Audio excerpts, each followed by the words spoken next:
साथियों, पिछले 4 भागों में हमने आल्हा उदल से जुड़े सभी पात्रों के विषय में सभी महत्वपूर्ण बिंदुओं को अच्छे से समझ लिया है, जिसमें आल्हा उदल का जन्म, पृथ्वीराज का जन्म और बनाफरों के बारे में अच्छे से जानकारी हासिल कर ली है, जिससे अब आगे की कहानी समझने में हमें काफ़ी मदद मिलेगी। आशा करता हूं कि आप लोग पिछले 4 भागों को देख चुके हैं। अगर नहीं देखे हैं तो पिछले चारों भाग हिंदीवादी ज्ञान चैनल पर मौजूद है। डिस्क्रिप्शन में लिंक दे दूंगा, आप लोग वहां से भी पिछले चारों भाग को देख सकते हैं। अब कहानी को आगे बढ़ाते हैं, लेकिन इसके पहले अगर आप हमारे चैनल पर पहली बार आए हैं तो चैनल को सब्सक्राइब करें, वीडियो को लाइक करें और ज़्यादा से ज़्यादा शेयर करें। अब आते हैं कहानी पर। आज हम जानेंगे राजा परिमाल राय के विवाह की कहानी के बारे में, क्योंकि उस जमाने में बिना युद्ध की शादियां भी नहीं होती थी। तो राजा परिमल राय के विवाह में भी भयंकर युद्ध हुआ, जिसमें दोनों पक्ष के काफी वीर मारे गए। चंद्रवंशी राजाओं की राजधानी सिरसागढ़ थी। किले का नाम था कलिंजर। चंद्रवंशी क्षत्रिय अब चंदेले कहलाते थे। उनकी राजधानी को चंदेरी भी कहा जाता था। चंदेले राजा कीर्ति राय का प्रतापी पुत्र था परिमाल राय। यह घटना 12वीं शताब्दी का है। उन दिनों महोबा में राजा वासुदेव का शासन था। उनके 2 पुत्र थे, माहिल और भोपति। 3 पुत्रियां भी थी, मल्हना, दिवला और तिलका। मल्हना अनुपम सुंदरी थी। उसके अंग अंग में तेज और सौंदर्य था। सिंह के समान कटी और हंस के समान चाल थी। उसके विशाल और चंचल नयनों के मृग समान होने से मल्हना को मृगनयनी भी कहा जाता था। वासुदेव राजा का ही एक नाम माल्यवंत भी था। वासुदेव की अनुपम सुंदरी पुत्री मल्हना की चर्चा चंदेले राजकुमार परिमाल देव राय के कानों तक पहुंची। बिना देखे सिर्फ सुनने मात्र से ही उसने निश्चय कर लिया कि मल्हना को ही अपनी रानी बनाऊंगा। राजा परिमाल का विद्वान मंत्री था पंडित चिंतामणि। मंत्री को बुलाकर परिमाल राय ने पूछा, पंडित जी, अपना पंचांग देखिए और शोध करके ऐसा मुहूर्त निकालिए कि हमारी मनसा सफल हो जाए। पंडित चिंतामणि ने श्रेष्ठ मुहूर्त निकाला और बारात सजाने को कहा। उन दिनों क्षत्रियों की बारात वीरों की सेना होती थी, अतः सेना को तैयार होने का आदेश दे दिया गया। तोपें तैयार कर ली गई, रथ भी सजाए गए, हाथियों पर हौदे सजाए गए, ऊंटों पर बीकानेरी झूले डाल दी गई, घोड़ों पर जीन और लगाम कसी गई।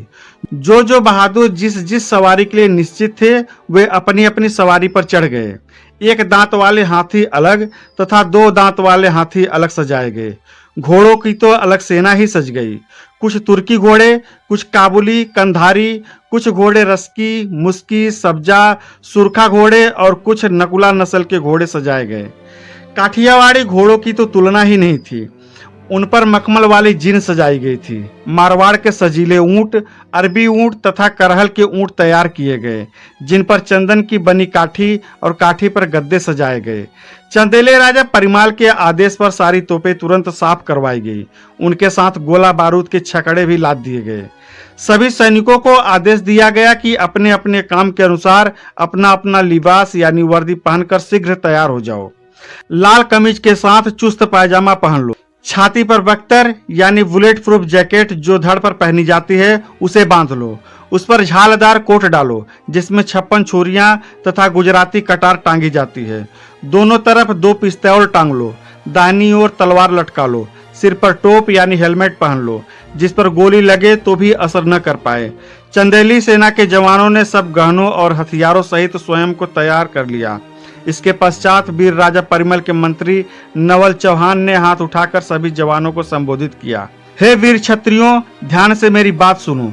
जिनको अपनी पत्नियों से बहुत प्यार हो या जिसकी पत्नी अभी अभी मायके से विदा होकर आई हो, वे सब अपने हथियार वापस रख दें। परंतु जिन्हें अपनी मर्यादा प्यारी है वे युद्ध में हमारे साथ चले। उनको हम दुगनी पगार देंगे। वे रणभूमि में खुलकर अपने शस्त्रों का प्रदर्शन कर वीरता दिखाएं। इसके बाद सैनिक एक साथ स्वर में बोले, हे नवल चौहान, हम मन प्राण से राजा के साथ हैं। जहां राजा परिमाल का पसीना गिरेगा हम वहां अपना खून बहा देंगे। अगर हमारे सिर भी कटकर धरती पर गिर जाएंगे तो भी बिना सिर का धड़ खड़े होकर तलवार चलाएगा। इतना सुनकर मुंशी नवल चौहान राजा परिमाल के पास गए और पूरी सेना के तैयार होने की सूचना दे दी। राजा ने अपने मंत्री चिंतामणि से कहा कि जितने राजा दरबार में हैं तथा जिनकी हमसे मित्रता है उन सब को भी साथ चलने का आग्रह कर दो।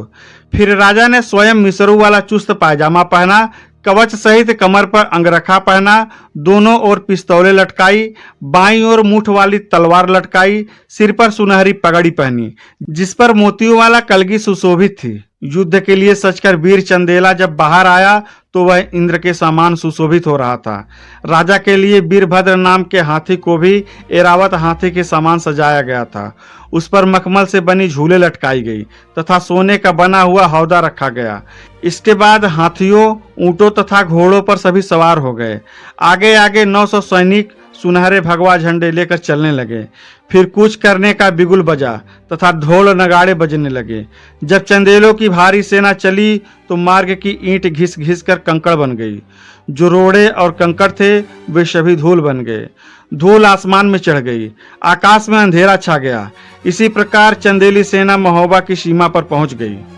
महोबा के पहले ही खेतों में तंबू गाड़ दिए गए और सेना ने डेरा डाल दिया। राजा परिमाल ने मंत्री को बुलाकर महोबा के राजा वासुदेव जी को पत्र लिखा।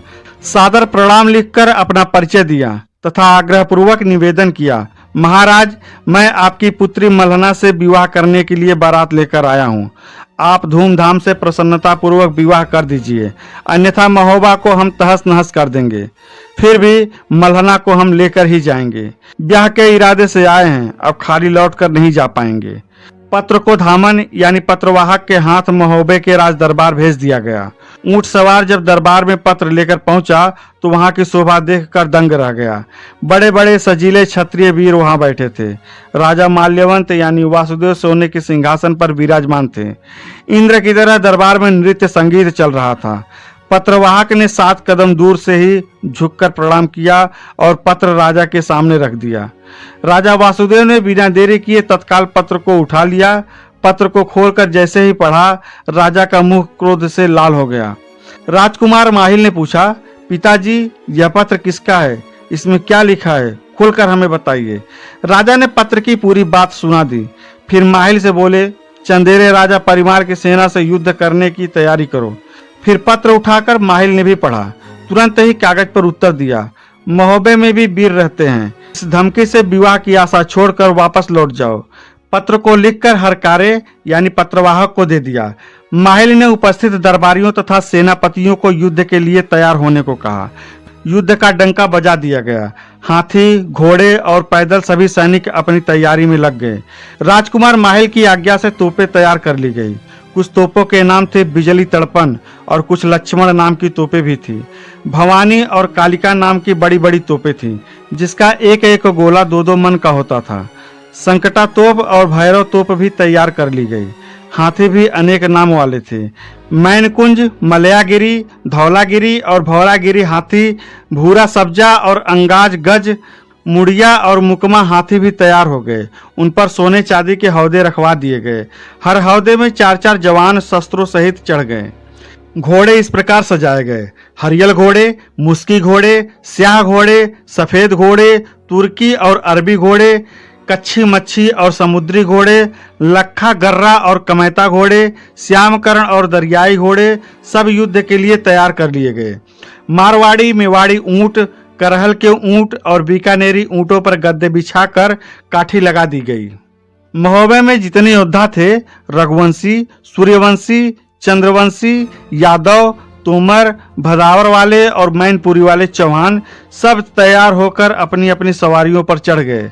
राजा वासुदेव की सारी सेना केवल 2 घंटों में ही लड़ने के लिए तैयार हो गई। ढोल नगाड़े बजने लगे। इधर से राजकुमार माहिल ने कमान संभाली और उधर परिमाल पहले ही तैयार होकर आया था। सूरवीर दोनों ओर से गरजने लगे। राजा परिमाल बोले, माहिल, हम चंदेल वंशी राजकुमार हैं। तुम्हारी बहन मल्हना से विवाह करने आए हैं। जल्दी इस शुभ कार्य को संपन्न करवाओ। माहिल ने उधर से कहा, विवाह नहीं, तुम्हारा काल ही तुम्हें यहाँ खींच कर ले आया है। फिर माहिल के आदेश से तोपें गरजने लगी। पहले दोनों ओर से सलामी तोपें चली और फिर आग बरसने लगी। तोपों के बाद बंदूकें चली। गोलियां बारिश की बूंदों की तरह बरसने लगी। हाथियों को गोली लगती तो 3 कदम पीछे हट जाते। तीर भी सनसनाते निकल जाते। गोली और गोलों से ऊंट घोड़े भी हिनहिना उठते।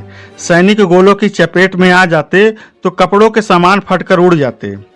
दोनों सेनाएं आमने सामने केवल 5 कदम के अंतर पर रह गई थी।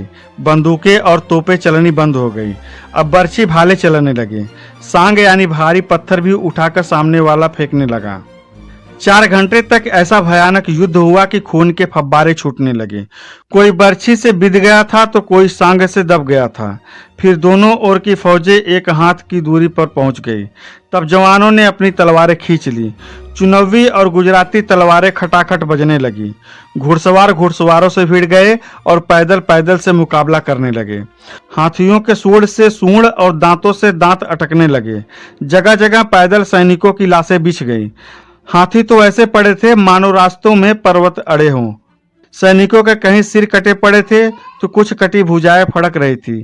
किसी की अंतड़ियां ही निकली पड़ी थी तो किसी का चेहरा ही कट चुका था। ढाले जो खून से सनी नीचे पड़ी थी वे कछुए जैसी दिखाई पड़ रही थी।